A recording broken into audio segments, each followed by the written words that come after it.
Hi, my name's David. I'm one half of the team at Carly and David Photography, and these are my 6 tips for becoming an amazing second shooter.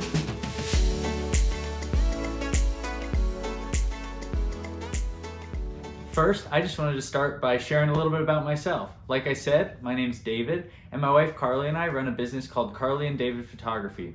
Carly started shooting weddings about almost 5 years ago now, and I joined her shortly after, about 4 years later, and this is our dog Murphy. We started shooting weddings. Carly was doing them first, and then I decided to join her shortly after. First, it started out as carrying her bags and just assisting her on the wedding day, and pretty soon she convinced me to pick up a camera and start shooting myself.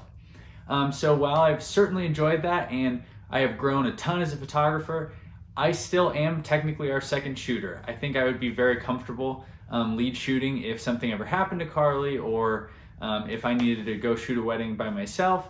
But at the moment, we keep that structure of her being the lead shooter and me being a second shooter. We've shot over 50 weddings together with her as the lead and me as the second. And so I feel like I've learned a ton, and I feel like there are a lot of things that I can share if you are just starting out and learning how to be a second shooter or working towards that as a way to build your portfolio. Second shooting can be a great way if you are just starting out with your photography business to get your toes wet and start out at a wedding. And it keeps you from having to have all of that pressure the first time, but you still get the experience and you get to see what it's like on a wedding day as a photographer. Usually you can either reach out to a photographer that you know of in your area, preferably one who has a pretty similar style to yours, or you may just be reached out to as you start sharing some of your own work on social media by another photographer, and it's just a great way to jump in. First off, these gigs may end up being paid, or you may need to volunteer your time. Either way, it can be a great way to start. So my first tip might sound a little counterintuitive for someone who's trying to do some second shooting, and that is, if you are in that role and you've been asked to second shoot at a wedding or even at an engagement session, I want you to think as if you are the lead shooter.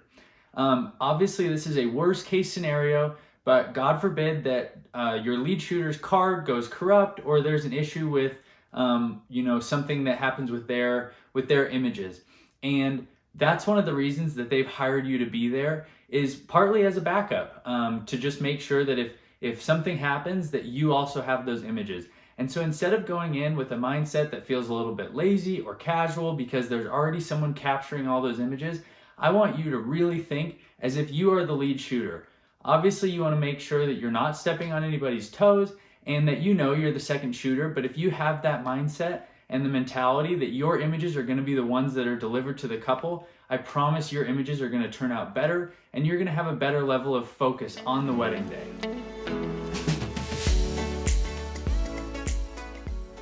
My number 2 tip for being a second shooter on the wedding day is to be really aware of focal lengths.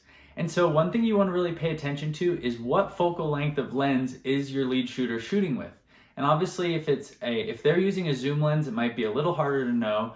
But let's say for this example, your lead shooter is shooting with a 50mm prime lens.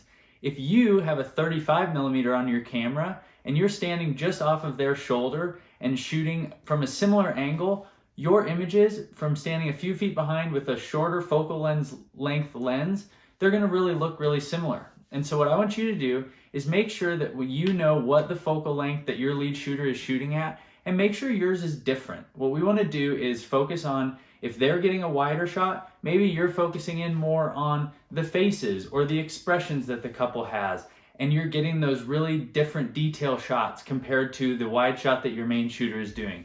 This is going to really add value to your lead shooter. They're going to be able to use more of your images because it's not just necessarily a copy of what they're doing exactly. Tip number 3 plays off of number 2 a little bit. I want you to get creative with your shots. Your lead shooter is probably going to be getting most of those standard Christmas card photos where the couple is looking right at them. So I want you to be thinking about your surroundings and how you can be creative, whether that's layering or using some different composition or getting a little bit further away so that you get a different view of the area that you have your couple posed in. Those are going to be the photos that are creative and are going to really add value to your lead shooter and to the gallery that's going to ultimately be delivered for the couple. It also is just a really fun way to get those creative juices flowing and making sure that you're finding those places where you're really going to take some gorgeous photos. My number 4 tip has less to do with actually taking the photos, but I want you to absolutely work your tail off.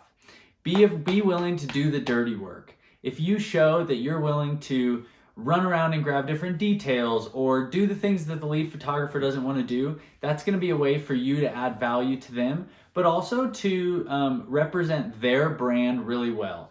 Ultimately, you're being hired essentially as an employee of the lead photographer, and so your job is to make them look as good as you possibly can. While that should be your number 1 priority, if you are trying to get into the wedding industry in the area that you're second shooting, it's also a great way to build your personal brand. While I don't want you going around and handing out your business cards or doing anything where you're actively self-promoting, people will know your name when you introduce yourself to them, and ultimately, your lead photographer isn't going to be available for every single wedding that these vendors or different couples are hoping to have. And so if you can establish your name as someone who's willing to do the dirty work really hard, and make everyone's life easier on the wedding day, those vendors are going to be more likely to try to find you and come and book you for weddings when your lead shooter isn't available or when the price point is different or anything like that. So don't be afraid to do the dirty work and make a great name for yourself, even though we're not going to be consciously self-promoting. My number 5 tip for being a second shooter at a wedding is making sure that you are learning everything that you possibly can. This is a great opportunity, whether this is the first wedding that you've been a second shooter at, or you're building into a higher end of wedding. You're going to be able to just soak it all up and understand kind of what happens at these events and how you can continue to be better yourself.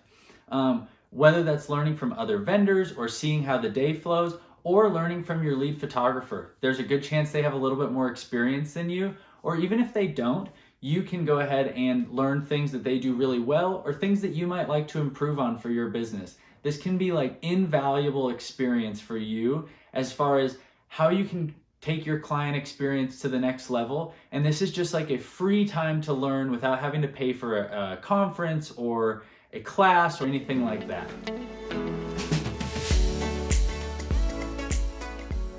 And my 6th and last tip for being a second shooter at a wedding is probably the least fun. But I want you to make sure beforehand that you have a good understanding with your lead shooter about the permissions. While you're probably hoping to use this to build your portfolio, have some great content to post on Instagram, we don't want to damage any relationships with any of the vendors or with the lead photographer. Usually you can negotiate something to where you are able to edit and distribute the photos on your own, as long as you give credit to that lead photographer, where you might say something like, I shot this second shooting for Carly and David Photography. As long as you have those good to go, you should be able to use these in your portfolio to hopefully start to book and build your portfolio so that you are growing your business and using this as a way to just continue to get better and better. We really appreciate you taking the time to watch this video. If you liked what you saw, go ahead and like and maybe leave a comment and subscribe to our channel.